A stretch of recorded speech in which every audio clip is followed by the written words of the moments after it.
Sejak awal agresi brutal Israel terhadap jalur Gaza, pengepungan dan penghentian semua pasokan dasar seperti air, listrik, dan bahan bakar untuk mengoperasikan generator rumah sakit, Israel telah melakukan kejahatan perang yang luas dan beragam di berbagai tingkatan. Israel melakukan pemboman brutal terhadap rumah-rumah dan flat serta penghancurannya di atas kepala penghuninya hingga jumlah korban tewas melebihi 7.500 orang dan 20.000 orang terluka. Selain itu, terdapat lebih dari 2.000 orang hilang antara yang syahid dan terluka, serta ancaman pemindahan paksa penduduk dari utara Gaza ke selatan yang menurut Israel aman. Israel kemudian mengebom daerah yang diklaim aman dan menewaskan ratusan orang yang pindah ke selatan jalur Gaza. Namun pemerintahan Biden menolak gencatan senjata, meskipun jumlah korban jiwa dan kehancurannya tinggi dan tidak menetapkan garis merah seperti yang disebutkan Presiden Biden atas apa yang dilakukan Israel yang setiap hari melakukan kejahatan perang. Amerika Serikat menggunakan hak vetonya 2 kali terhadap rancangan resolusi gencatan senjata di Dewan Keamanan, dan pada Jumat malam, Amerika Serikat bersama Israel dan beberapa negara marginal melakukan pemungutan suara untuk menentang rancangan resolusi Yordania mengenai gencatan senjata kemanusiaan di Gaza. Pemerintahan Biden telah meminta Israel untuk menunda perang darat karena negosiasi kesepakatan pertukaran sandera dan posisi pasukan Amerika yang tidak lengkap. Dengan dimulainya minggu keempat perang Israel di Gaza pada hari Jumat, dan meskipun ada peringatan dan pemerintahan Biden untuk menunda perang darat yang akan dilakukan secara bertahap, Gaza menjadi sasaran serangan terbesar, yaitu serangan udara tanpa henti. Pemboman artileri dan rudal paling kejam dari kapal perang, sementara komunikasi dan internet terputus. Dengan dimulainya pasukan tank pendudukan memasuki Gaza, tentara pendudukan tidak mengumumkan dimulainya perang atau manuver darat. Sebaliknya, mereka menggambarkannya sebagai perluasan operasi militer.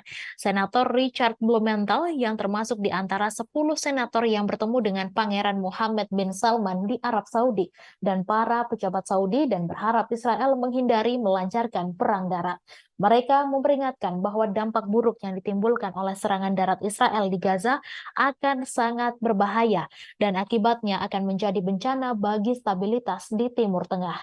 Menteri Luar Negeri Yordania, Ayman Al-Safadi, memperingatkan agar Israel tidak melancarkan perang darat di jalur Gaza dengan mengatakan bahwa akibatnya akan menjadi bencana kemanusiaan. Para penulis dan peneliti Amerika juga memperingatkan bahwa perang darat akan sangat merugikan Israel, seperti yang ditulis oleh Profesor Ilmu Politik Mark Lynch di majalah Foreign Affairs. Invasi ke Gaza akan menjadi bencana bagi Israel. Ada perbedaan pendapat dan perbedaan mengenai tujuan akhir perang darat. Apakah harus bersifat komprehensif atau terbatas? Apakah tujuannya untuk melemahkan dan menguras tenaga Hamas, memberantas dan menghilangkannya, menghancurkan dan menduduki Gaza, serta membunuh puluhan ribu warga sipil, atau menyerahkannya kepada otoritas Palestina yang kalah dalam pemilu legislatif tahun 2006? Inilah yang dituntut oleh pemerintahan Biden. Menurut literatur studi militer, Israel melancarkan perang darat melawan Hamas dan faksi perlawanan yang dikenal sebagai perang asimetris. Tidak ada tentara reguler yang pernah mengalahkan organisasi dan faksi bersenjata. Amerika Serikat tidak berhasil mengalahkan Taliban setelah 20 tahun memerangi Taliban dan menduduki Afghanistan. Demikian pula Al-Qaeda tidak dikalahkan meskipun terjadi pembunuhan terhadap Osama bin Laden dan Ayman al-Zawahiri. Begitu pula Daesh, meskipun terjadi pembunuhan terhadap Abu Bakar al-Baghdadi. Semua faksi dan gerakan perlawanan ini tidak dikalahkan oleh negara adidaya yang puluhan kali lebih kuat dari Israel. Tidak terkecuali pasukan pendudukan Israel, mereka tidak akan menjadi pemenang. Kekacauan kepemimpinan Netanyahu dalam petualangan tirani ini dinilai akan mendorongnya menuju kematian, jatuhnya pemerintahan fasisnya, dan akhir karir politiknya, serta pemerintahan ekstremisnya setelah diadili dan dihukum atas kegagalannya di bidang militer keamanan.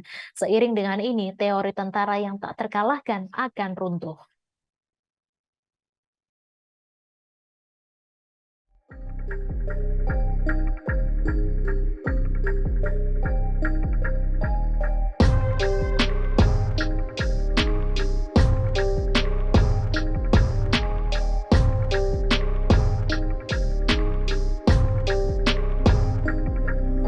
Download Tribun X sekarang. Menghadirkan lokal menjadi Indonesia.